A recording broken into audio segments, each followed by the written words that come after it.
روزہ ایک پریکٹس ہے، ایک مجاہدہ ہے، ایک جدوجہد ہے۔ جدوجہد کس چیز کی؟ اللہ کی رضا کے مطابق اپنے آپ کو ڈھالنے کی جدوجہد۔ صوم کا لغوی معنی ہوتا ہے رک جانا۔ حلال رزق سامنے پڑا ہے، حلال مشروب سامنے پڑا ہے، حلال رشتہ بیوی کا موجود ہے، لیکن ان سب چیزوں سے حالت روزہ میں رکنا، اللہ کی رضا کے لیے رکنا، اس کا نام روزہ ہے۔ صوم کا معنی رکنے کے ہیں، پرہیز کرنے کے ہیں، بچنے کے ہیں۔ ہر چیز موجود ہے لیکن اللہ کا حکم نہیں ہے تو لہٰذا کھا نہیں سکتے۔ تو رب فرماتے جب جائز چیز ہے تو میری مرضی کے بغیر میرے حکم کے نہیں کھا سکتا، تو نے رکنا ہے تو حرام کیسے کھا لیتا ہے؟ جائز چیز کے لیے تجھے حکم ہے، میں کہوں تو کھائے گا، میں کہوں تو نہیں کھائے گا۔ میں نے حکم دے دیا جائز ہے، روٹی ہے، کھانا ہے، گوشت ہے، تیری فریج میں پڑا سارا کچھ، تو با اختیار ہے، منہ میں دانت بھی ہیں، ہضم کرنے کو ہاضمہ بھی ہے، بھوک کی شدت بھی ہے، پر میری اجازت کے بغیر تو کھا سکتا۔ روزہ رکھ لیا، تجھے حکم نہیں کہ تو کھائے۔ جب جائز چیز میری مرضی کے بغیر نہیں کھا سکتا تو ناجائز کیسے کھائے گا؟ میرے نبی پاک علیہ الصلوۃ والسلام نے اپنے خوبصورت الفاظ کے اندر اس مفہوم کو بیان فرمایا۔ محبوب پاک صلی اللہ علیہ وسلم فرماتے جس نے جھوٹ نہیں چھوڑا، غیبت نہیں چھوڑی، برائی نہیں چھوڑی، اللہ کو اس کے بھوکے پیاسے رہنے کی کوئی ضرورت نہیں۔ وہ کاہے کا رکا ہے؟ جب کوئی کام تو اس نے اللہ کی رضا والا کیا نہیں۔ روزہ رکھ کے دغا کر رہا ہے، روزہ رکھ کے جھوٹ بول رہا ہے، روزہ رکھ کے کم ماپ رہا ہے، تول رہا ہے، دھوکہ دے رہا ہے، رشوت لے رہا ہے، فراڈ کر رہا ہے، حرام کا مال اکٹھا کر کے کہتا ہے اس میں سے چلو 10 دیگیں بھی پکا دیں گے۔ وہ بھائی جو کام اللہ نے تجھے کرنے کو حکم دیا تھا، جب تو وہ بجا ہی نہیں لا رہا، مقصد روزہ ہی تو حاصل لعلکم تتقون۔ روزے کا مقصد یہ ہے کہ تو پرہیزگار ہو جائے۔ میرے نبی پاک علیہ الصلوۃ والسلام کی بارگاہ عالی مرتبت میں 2 عورتیں آئیں، یہ چیزیں کھا لو، کہنے لگی محبوبہ ہم نے روزہ رکھا ہوا ہے۔ فرمایا نہیں، تمہارا تو روزہ نہیں ہے، حضور رکھا ہوا ہے روزہ، سحری سے لے کر اب تک کچھ نہیں کھایا، شام تک بھی نہیں کھائیں گی۔ محبوب نے فرمایا ذرا کہہ تو کرو، الٹی تو کرو۔ کہہ کی تو ان کے حلق سے خون بھی نکلا اور گوشت کے لوتھڑے بھی نکلے، پھوٹیاں بھی نکلی۔ نبی پاک نے فرمایا وہاں بیٹھ کے تم نے اپنے جاننے والوں کی غیبت نہیں کی، چغلی نہیں کھائی؟ خاموش ہو گئیں، گردنیں جھک گئیں۔ نبی پاک نے فرمایا تم نے قرآن نہیں پڑھا کہ جو اپنے بھائی کی غیبت کرتا ہے وہ مردہ بھائی کا گوشت کھاتا ہے؟ تو گوشت کھا کے بھی تمہارا روزہ رہ گیا ہے۔ اس طرح کا روزہ ہے کہ صاحب روزہ رکھ کے نہ رکھنے والوں پہ تنقید کر رہے ہیں۔ تراویحاں پڑھ کے نکلے ہیں تو کہتے ہیں میں اکیلا ہی نیک ہوں، باقی تو محلے میں کوئی پڑھتا ہی نہیں۔ یہ کیسا تیرا روزہ ہے کہ تو روزہ رکھ کے تو اس کے مقصد کو نہیں سمجھا؟ لعلکم تتقون۔ روزہ دار تو وہ ہے کہ روزہ رکھا ہوا ہے، کھانے بھی سے رکا ہے، پینے سے بھی رکا ہے، عمل زوجیہ سے بھی رکا ہے، پھر وہ جھوٹ سے بھی رکے، غیبت سے بھی رکے، بدنگاہی سے بھی رکے، حرام خواری سے بھی رکے ساری چیزوں سے۔ یہ بتلائیے کہ روزے کی حالت میں اپنی بیوی کے پاس جانا منع ہے تو غیر محرم کو دیکھنا جائز ہے؟ ہمارے ٹی وی پہ میں نے پہلے بھی کہا تھا کہ ہم ٹھیکیدار اور ذمہ دار نہیں ہیں مذہب کے۔ یہاں ہمارے آنے سے پہلے بھی کوئی بیٹھا تھا، ہم مریں گے تو یہاں ہم سے بڑے بڑے نیک لوگ بیٹھے ہیں، کوئی بندہ ذمہ دار نہیں ہے۔ بڑے بڑے کج کلا، صاحب جبہ و دستار، بڑے بڑے صاحب بصیرت، آئمہ، فقہاء، علماء، زعماء، نقباء، صوفیاء، اولیاء، غوث، کتب، ابدال، اوتاد، کتب الاقطاب، جانے کون کون آئے، علماء آئے، مفسرین آئے، محدثین آئے، گزر گئے۔ ہم تو خاک نشین لوگ ہیں، تھوڑا کام کرنے والے، تھوڑی صلاحیت رکھنے والے۔ لیکن بھائی اگر کرتے ہیں تو ایک کام کرتے ہیں، ساتھ دوسرا نہیں کرتے۔ یہ کس طرح کا دین سکھانے لوگ نکلے کہ شوال سے لے کر شعبان تک گانا سنایا جائے گا، شعبان سے لے کر شوال تک ناچ گانا کیا جائے گا، شوال سے لے کر شعبان تک دھما چوکڑی ہوگی، رمضان آئے گا تو حدیثیں سنائی جائیں گی، رمضان آئے گا تو لوگوں کو قرآن پڑھ کے سنایا جائے گا. یہ مذہب باج نہیں ہے. ایک گویے مذہب سکھائیں گے, ایکٹر مذہب سکھائیں گے. یہ مذہب باج نہیں ہے کہ ایک گلاس کے اندر پہلے شراب پی لو, پھر اسی گلاس میں رمضان آئے تو شہد بانٹنا شروع کر دو. یہ باج نہیں, یہ میرے رسول اللہ کا مذہب ہے. اگر تمہیں شوق ہے دین سیکھنے سکھانے کا, یکم رمضان کو توبہ کرو اور کہو کہ ہم ٹی وی پہ بیٹھ کے حدیثیں سنائیں گے تو سارا سال سنائیں گے, اور جس زبان سے حدیث نکلے گی پھر اس سے کبھی گندا گانا نہیں نکلے گا, پھر کبھی ناچ گانا نہیں ہوگا. یہ کون سا مذہب ہے جو بیویاں سکھا رہی ہیں؟ یہ کون سا دین ہے جو عورتیں سکھا رہی ہیں؟ میرے رسول پاک صلی اللہ تعالی علیہ وآلہ وسلم کا وہ مذہب ہے کہ میرے اعلیٰ حضرت فاضل بریلوی رحمت اللہ علیہ نے فرمایا, مرد کے لیے جائز نہیں کہ وہ عورت کی زبان سے میلاد بھی سنے, نعت بھی سنے. مرد کے لیے جائز نہیں, مرد کو مرد سکھائے گا, عورت سکھائے گی تو عورتوں کو سکھائے گی. بے شک آپ سویرے فتویٰ دیجئے کہ چھوٹی سی مسجد میں بیٹھ کے, چھوٹے سے کونے میں بیٹھ کے چھوٹا سا مولوی, اور وہاں تو اتنے بڑے مفتی ٹی وی پہ بیٹھے ہوئے, وہ غلط ہے تو صحیح ہے کیسے ہو گئے؟ سنو, میرے نبی پاک علیہ الصلوۃ والسلام کے مذہب کا حسن یہ ہے کہ اسلام کہتا ہے ایک نظر بی بی کو دیکھا کسی نے غلطی سے تو معافی ہو جائے گی, دوسری نظر شہوت سے دیکھا تو حرام ہے اس کے لیے. وہ پاکستان کا مولوی ہو یا سعودی عرب کا شاہ ہو, کسی کے لیے عورتوں کے بیچ پھرنا اٹھنا بیٹھنا جائز ہے. میرے نبی پاک صلی اللہ تعالی علیہ وسلم نے فرمایا ہے میں عورتوں سے مصافحہ کرنے نہیں آیا. اور میرے نبی پاک صلی اللہ علیہ وسلم نے فرمایا ہے, حضور فرماتے لیکن نا کتا بالکل ناپاک نہیں ہوتا, کتے کا تھوک ناپاک ہوتا ہے, یا کتا گیلا ہو جائے تو ناپاک ہوتا ہے, لیکن خنزیر سارا ناپاک ہوتا ہے, کل ناپاک ہے خنزیر.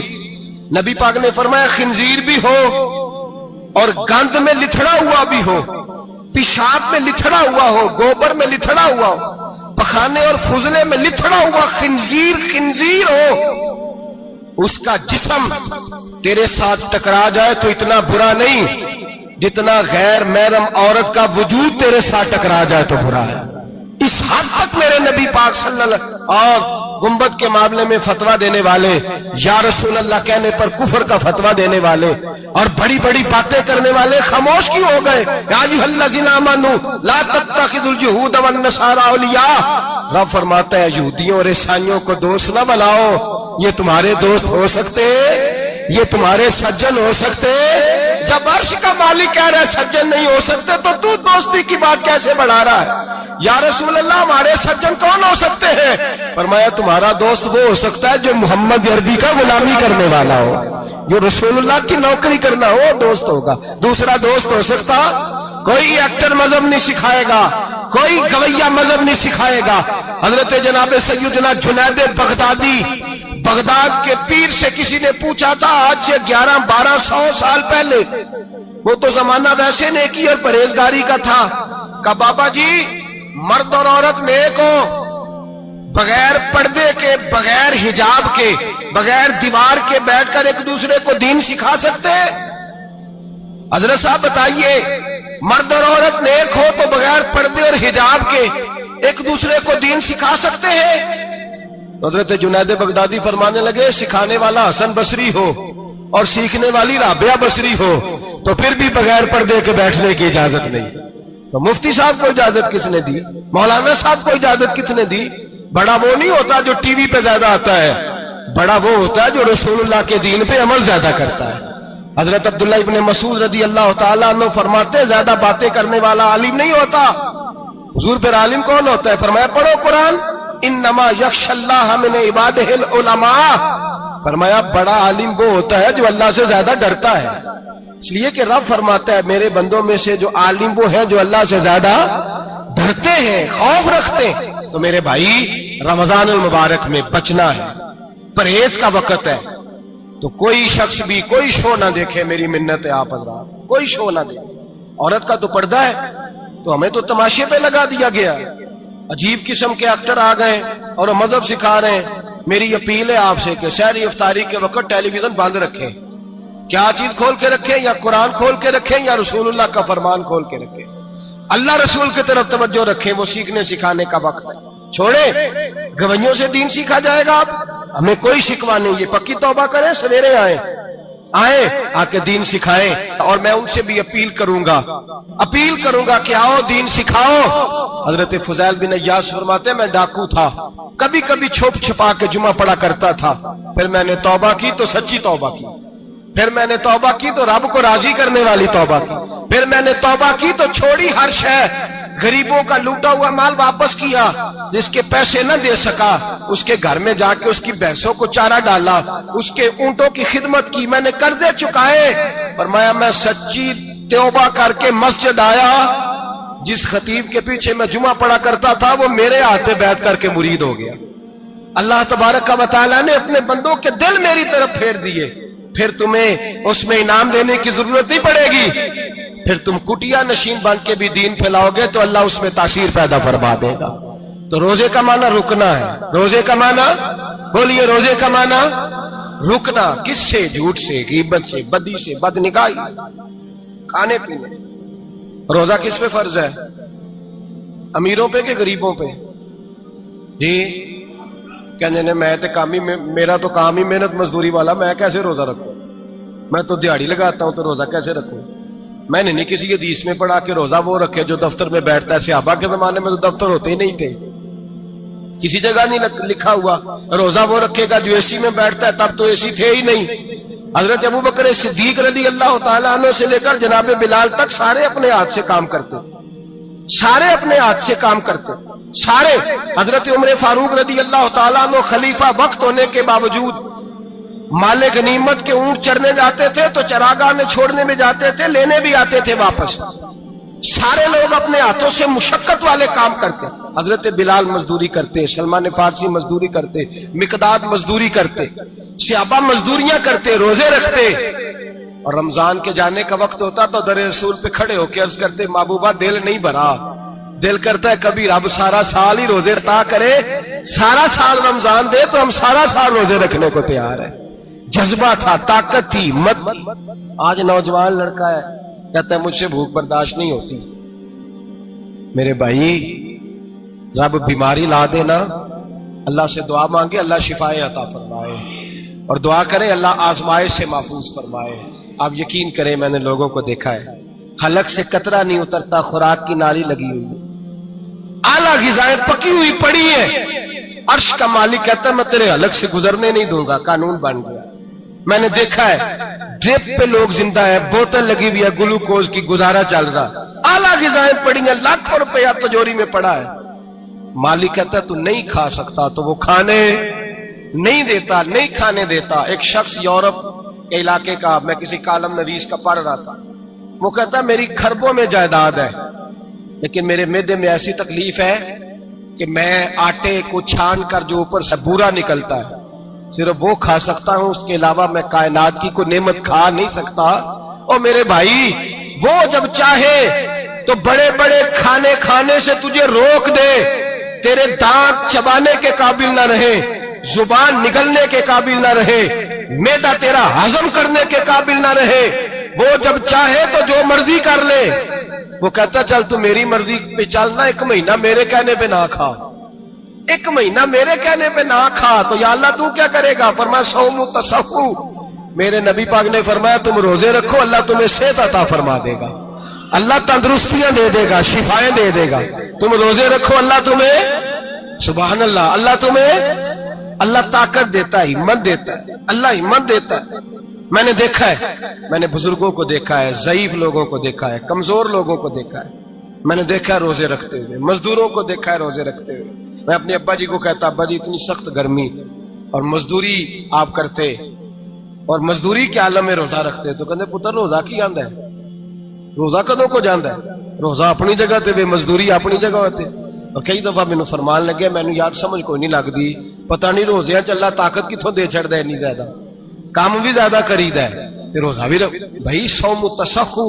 میرے مصطفیٰ نے فرمایا تو روزہ رکھ اللہ تجھے صحت عطا فرما دے گا. رب تعالیٰ تجھے, یہاں ہوٹل کھلے ہوئے ہیں, یہاں عجیب حالات ہیں, ہوٹل کھلے ہوئے ہیں, لوگ بہانے ڈھونڈتے پھرتے ہیں, کہتے ہیں کٹ لگ گیا تھا ذرا, تھوڑا سا خون نکل آیا, سنی پلاس لگائی ہے تو روزہ نہیں رکھا. یہ ذرا مجھے تھوڑی دقت ہو گیا تو میں نے روزہ نہیں رکھا، کھانسی لگ گئی ہے تو روزہ نہیں رکھا۔ او خدا کے بندے، روزہ تو نعمت ہے۔ اور سبحان اللہ، میرے نبی پاک نے فرمایا لکل شیء زکات و زکات الجسد الصوم، فرمایا ہر شے کی زکات ہوتی ہے، وجود کی زکات روزہ ہے۔ روزے رکھو جسم کی زکات نکل جائے گی۔ فاقہ کرنا بھی میرے نبی پاک کی سنت ہے، مسواک کرنا بھی سنت ہے، اور فاقہ کرنا بھی۔ مسواک والی سنت زیادہ اپناتے ہیں لوگ، فاقہ کرنا بھی نبی پاک کی سنت ہے۔ ایک صاحب مجھے کہنے لگے جناب بیٹھ کے کھانا حضور کی سنت ہے، میں نے کہا کبھی کبھی نہ کھانا بھی نبی پاک کی سنت ہے، نہ کھانا بھی حضور کی سنت ہے۔ اور ہمارے فقہاء نے لکھا ہے جو روٹی زیادہ کھاتا ہے اس میں دو باتیں پیدا ہو جاتی ہیں، کیا کیا؟ ایک بولتا زیادہ ہے، دوسرا سوتا زیادہ ہے، غافل ہو جاتا ہے۔ فقہ اور حکیم اطباء ڈاکٹر کہتے ہیں کہ پیٹ خالی رہے نا جس آدمی کا، اس کا حافظہ مضبوط ہوتا ہے، اس کے ذہن کی گرہ کھلتی ہے۔ زیادہ کھانے سے تو خماری چڑھتی ہے، دماغ ڈھونڈتے پھرنا روٹی کدھر سے آج اچھی ہے، گھر میں نہیں پکی تو ہوٹل چلے جانا، کھانے کے سوا اور کام ہی کوئی نہیں۔ وہ صاحب میرے نبی پاک علیہ السلام نے فرمایا کافر 7 آنتوں سے کھاتا ہے، 7 آنتوں سے، اور فرمایا میرا مومن 1 آنت سے کھاتا ہے۔ اس کے وجود میں کھانے والی 1 آنت ہے، کافر 7 آنتوں سے کھاتا ہے۔ فاقہ کشی سے نورانیت پیدا ہوتی ہے، کم کھانا۔ دیکھیں نا نبی پاک صلی اللہ علیہ وسلم نے اللہ سے فاقہ مانگ کے لیا، یا اللہ 1 وقت روٹی دے، 1 وقت کا فاقہ دے، مانگ کے لیا نبی پاک مانگ کے۔ حضرت ابو ہریرہ رضی اللہ تعالیٰ عنہ فرماتے ہیں بھوک زیادہ لگتی تھی نا جب مجھے، تو میں حضرت عمر سے، ابو بکر سے، عثمان، مولا علی سے کوئی مسئلہ پوچھ لیتا تھا، اور جب میں مسئلہ پوچھتا تھا تو وہ مجھے روٹی کھلا دیتے تھے۔ جب میں ان سے مسئلہ پوچھتا تو وہ مجھے، حضرت ابو ہریرہ فرماتے ہیں مجھے بھوک لگی، میں حضرت عمر کے پاس گیا، ان سے مسئلہ پوچھا۔ ان کا رواج تھا جب میں مسئلہ پوچھتا تو پہلے روٹی کھلاتے۔ ہمارے بزرگ یہ فرماتے ہیں کہ کھانے کھلا کے دین پڑھاؤ، صرف تمہارا کتب خانہ نہیں کھلا ہونا چاہیے، تمہارا دسترخوان بھی کھلا ہونا چاہیے۔ کسی نے نبی پاک صلی اللہ علیہ وسلم سے پوچھا تھا بہترین مسلمان کون ہے؟ حضور نے فرمایا جو سلام لینے میں پہل کرے اور روٹی زیادہ کھلائے، جو روٹی ہر وقت فکر کرے آ یار تو روٹی کھا لے، روٹی کھانے کی طرف توجہ دلائے۔ کھلانا سنت ہے، زیادہ کھانا اس میں بھی فرق رکھے۔ تو نبی پاک صلی اللہ علیہ وسلم کے صحابی حضرت ابو ہریرہ رضی اللہ تعالیٰ عنہ فرماتے ہیں میں نے حضرت عمر سے مسئلہ پوچھا، میں نے کہا حضور مسئلہ بتائیں، تو کہتے پہلے ان کی عادت تھی جب میں مسئلہ پوچھتا تو روٹی بھی کھلاتے، آج انہوں نے مسئلہ ہی بتایا ہے، روٹی کوئی نہیں کھلائی۔ تو مجھے کہنے لگے ابو ہریرہ تو سوچتا ہوگا روٹی نہیں اس نے پوچھی، تو نے کب سے کھانا نہیں کھایا؟ میں نے کہا آج صبح سے۔ تو جناب عمر کہنے لگے میں نے کل صبح سے نہیں کھایا۔ چل ابو بکر صدیق کے گھر مسئلہ پوچھتے، کہتے جناب صدیق اکبر کے دروازے پہ گئے، جا کر کے ان سے مسئلہ پوچھا۔ ان کی بھی عادت تھی جب کوئی مسئلہ پوچھنے جاتے تو دسترخوان بچھا لیتے، کہتے آؤ روٹی بھی کھلاتا ہوں مسئلے بھی بتاتا ہوں۔ کہتے ہیں گئے تو انہوں نے بھی مسئلہ بتایا، روٹی کوئی نہ پوچھی۔ تو کہنے لگے عمر ابو ہریرہ تم لوگوں نے کل پرسوں سے نہیں نہ کھایا ہوگا۔ اور ابو بکر کو 4 دن گزر گئے ہیں، تھوڑا سا دودھ ملا ہے یا کھجور ملی ہے، روٹی کوئی نہیں ملی، چلو در رسول پہ چلتے ہیں، آؤ حضور کی بارگاہ میں۔ کہتے ہیں نبی پاک کی بارگاہ میں آئے، حضور نے چہرے دیکھے، کریم سے مسئلہ نہیں پوچھنا پڑا۔ میرے مصطفیٰ کریم نے فرمایا بھوک لگی ہوئی ہے تم تینوں کو؟ 3-4 دن ہو گئے؟ اللہ کے رسول نے فرمایا مجھے پورا ہفتہ ہو گیا ہے۔ سبب کچھ اور ہے جس کو تو خود سمجھتا ہے، زوال بندہ مومن کا بے زری سے نہیں، بھوک نقصان کا وجہ نہیں بنی، وجہ کوئی اور بنی ہے۔ رشوتیں جو بازار گرم ہوئے ہیں لوٹ مار کے، یہ روٹی کے لیے نہیں، یہ زیادہ کھانے کے لیے، یہ بینک بیلنس کے لیے گرم ہے۔ یہ لوٹ مار کا مقصد کوٹھیاں بنانا ہے، روٹی کا تو رب کریم کا وعدہ ہے۔ جو روز روتا ہے شام کو کہ میرا کاروبار کوئی نہیں، اصل میں کہتا ہے بنگلہ کوئی نہیں، اصل میں کہتا ہے کار کوئی نہیں، پجارو کوئی نہیں، روٹی تو اللہ عطا فرماتا ہے، اس کا وعدہ ہے۔ فرمایا حضور نے 3 دن بیت گئے، چلو۔ میرا بے تکلف صحابی ابو الحسن انصاری، وہ بڑے نصیب والے ہوتے ہیں جن کو میرے نبی پاک خود کہتے تھے کہ تیری فلانی ذمہ داری ہے۔ اس زمانے کا تو کسی کو کہہ دیا جائے یہ تیری ذمہ داری ہے تو کہتا ہے یہ تو پھٹیکے ڈالنے لگ گیا ہے، یہاں سے تو چھٹی کر جانی چاہیے۔ خوش ہوتے تھے صحابہ کہ ہماری ذمہ داری لگی۔ کہتے ہیں حضرت ابو الحسن انصاری کے گھر گئے، نبی پاک نے فرمایا بھوک بڑی لگی ہے، کھانا لا۔ کہتے ہیں حضور نے اسے کہا تو اس آدمی کو تو وجد ہی ہو گیا، اس نے کہا میرے اتنے نصیب کہ حضور کا یہ کھانا کھلا. آؤ دیکھو دنیا والوں، آج جو سب سے زیادہ عزت والا ہے وہ میرا مہمان بنا ہوا ہے. فرماتے ہیں وہ دوڑے گئے، بکری اٹھائی، ذبح کی، بیوی کو کہنے لگے روٹی تیار کر. ادھر کھجوریں توڑی، انگور توڑے، کہنے لگے حضور آپ جب تک تناول کریں تب تک کھانا پک جاتا ہے. حضرت عمر کہتے ہیں روٹی پک کے آئی، بڑا پیارا گوشت، بڑا اچھا سالن، بڑا خوبصورت خلوص والا کھانا. فرماتے ہیں میں نے بڑا ہی کھایا.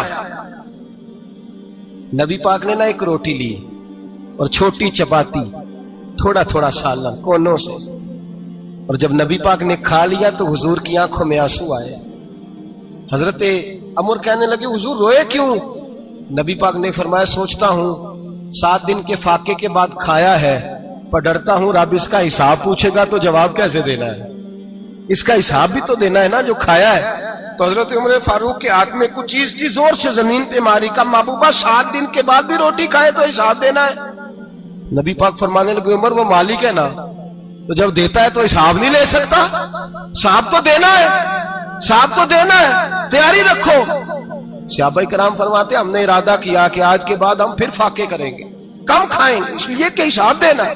میرے بھائی وہ فاقہ کشی کرتے تھے، ڈرتے تھے. وہاں تو لوگ کھا کے بیمار ہیں، کھاتے جا رہے ہیں، سوتے جا رہے ہیں، کھاتے جا رہے ہیں، سوتے جا رہے ہیں. یہ بھی وقت آئے گا رمضان شریف کا، سویرے درس پہ آؤ کہتے نیند بڑی آتی ہے، سویرے 2 سپارے پڑھ کے سویا کرو کہتے صاحب نیند بڑی آتی ہے. فجر کے بعد ہی تو وقت ہوتا ہے اللہ اللہ کرنے کا، شہری کا، کھاتے جا رہے ہیں، سوتے. لوگ جماعت سے نماز نہیں پڑھتے، سو جاتے ہیں، جماعت کا ثواب چھوڑ کے سو جائیں گے. بھائی رمضان مبارک میں فاقہ کشی کی ٹریننگ ہوتی ہے، فاقہ کشی کی تربیت لے، رمضان میں روکے اپنے آپ کو، تربیت ہوگی. اور ہمارے صوفیاء فرماتے ہیں جو زیادہ کھاتا ہے اس کا نفس اس کو زیادہ پہ مائل کرتا ہے، خواہشات نفس پیدا ہوتی ہیں. میرے نبی پاک علیہ السلام نے جوانوں کو حکم دیا ہے یا معاشر الشباب، او جوانوں. یا رسول اللہ کیا حکم ہے؟ فرمایا یا نکاح کر لو اگر طاقت ہے، نہیں طاقت تو روزے رکھو. حضور روزے سے کیا ہوگا؟ فرمایا تمہارا نفس کچلا جائے گا، شیطان وسوسہ اندوزی نہیں کرے گا. آج نوجوان بڑھ بڑھ کے کھاتا ہے، بہت زیادہ کھاتا ہے، کبھی اس ہوٹل سے کھاتا ہے، کبھی اس ہوٹل سے کھاتا ہے. اتنا زیادہ کھائیں گے تو نفسانی قوتیں اچھل کر کے آئیں گی، مشکل ہو جائے. شادیاں دیر سے ہوتی ہیں، ماں باپ آنکھیں بند کر کے بیٹھے ہوئے ہیں. اگر ماں باپ کی ذمہ داری ہو اور ماں باپ نکاح نہ کرے تو نبی پاک نے فرمایا بچے گناہ کریں گے تو جتنا گناہ بچے کو اتنا باپ کو بھی ہوگا. تو ماں باپ چپ ہیں، دوسرا شادی مشکل بڑی ہے، مہنگی بڑی، اور تیسرا نہیں کر رہے کچھ لوگ تو روزے بھی نہیں رکھ رہے. تو رمضان ان کے لیے بھی وقت ہے، نفسانی قوتیں کچلی جائیں گی. کھانا جتنا کم کھایا جائے گا اتنا وجود کے اندر نفسانی خواہشات کم پیدا ہوں. تو رمضان تو پریکٹس ہے مجاہدے کی، دین کی. اور دوسرا میرے حبیب پاک صلی اللہ علیہ وسلم نے فرمایا ہے، حضور فرماتے ہیں کہ رمضان اور قرآن کا آپس میں رشتہ ہے. قرآن پاک کتنا پڑھنا چاہیے روزانہ؟ زیادہ سے اللہ جزا دے، امید ہے آپ زیادہ سے زیادہ ہی پڑھتے ہوں گے. بھائی سنیں، حدیث مبارکہ میں نبی پاک نے فرمایا رمضان اور قرآن دونوں مل کے نا، بڑی پیاری حدیث ہے، فرمایا دونوں مل کے اللہ کی بارگاہ میں میری امت کی سفارش کریں گے. رمضان اور اللہ اکبر. کس طرح؟ نبی پاک فرماتے ہیں رمضان کہے گا اے اللہ دن کے وقت میں نے اسے تیری رضا کے لیے کھانے پینے سے باز رکھا، اور قرآن کہے گا یا اللہ رات کو تیری رضا کے لیے کھڑا ہو کے یہ قرآن سنتا تھا. رمضان اور قرآن دونوں سفارش کریں گے. ہم نا بڑا کچھ پڑھتے ہیں، سنتے ہیں، سیکھتے ہیں. اب یقین کریں یہ کھاتے بھائی کا بھائی سے اختلاف ہو جائے نا تو وہ 30 سال پرانے کھاتے کھول کے لے آتا ہے، ساری رات ڈھونڈتا ہے کہ میرے پیسے کہاں سے نکلتے، پڑھ لیتا ہے. قرآن پاک کی باری آتی ہے تو نہیں پڑھتے قرآن پاک. ابا جی کا ختم ہوتا ہے تو مانگتے پھرتے ہیں، کہتے ہیں 2 قرآن پاک 10 قرآن پاک. یہ باتیں بتانی نہیں چاہیے، کرنی نہیں چاہیے، لیکن چونکہ تربیت کے لیے بیٹھا ہوں تو کر دیتا ہوں. میرے شاگردوں سے پوچھیں، یہاں مدرسہ ہے الحمدللہ، درجنوں طلباء ہیں، اساتذہ ہیں، میرے پیر بھائی ہیں، اور میرا یہ دعویٰ ہے کہ شاید کوئی کسی سے اتنا پیار کرتا ہو جتنے میرے شاگرد اور مرید مجھ سے کرتے ہیں. لیکن میں نے کبھی کسی سے نہیں کہا کہ ذرا سورت فاتحہ پڑھ کے دینا، میں نے اپنے ابا جی کو ثواب دینا ہے. پوچھ لیں کسی سے. کسی سے نہیں کبھی کہا، کبھی نہیں میں نے کہا کہ ذرا مجھے تھوڑا سا قرآن پڑھ دیں. میں اس کو ناجائز نہیں کہتا، پڑھوانا چاہیے، لیکن میں اپنے والدین کے لیے کبھی سوال نہیں کرتا کہ مجھے ذرا پڑھ کے دو، میں نے بخشنا ہے، اس لیے کہ میں نے ذاتی طور پہ روٹین بنائی ہے. میں سمجھتا ہوں کہ کائنات کے اندر میرے اوپر جن لوگوں نے احسان کیے ان میں سب سے زیادہ حصہ میرے ماں باپ کا ہے. میں سمجھتا ہوں اس بات، کتنا نالائق ہوں میں کہ میں ایک مہینے میں ایک قرآن پاک بھی پڑھ کے ان کی روح کو احسال نہیں کر سکتا.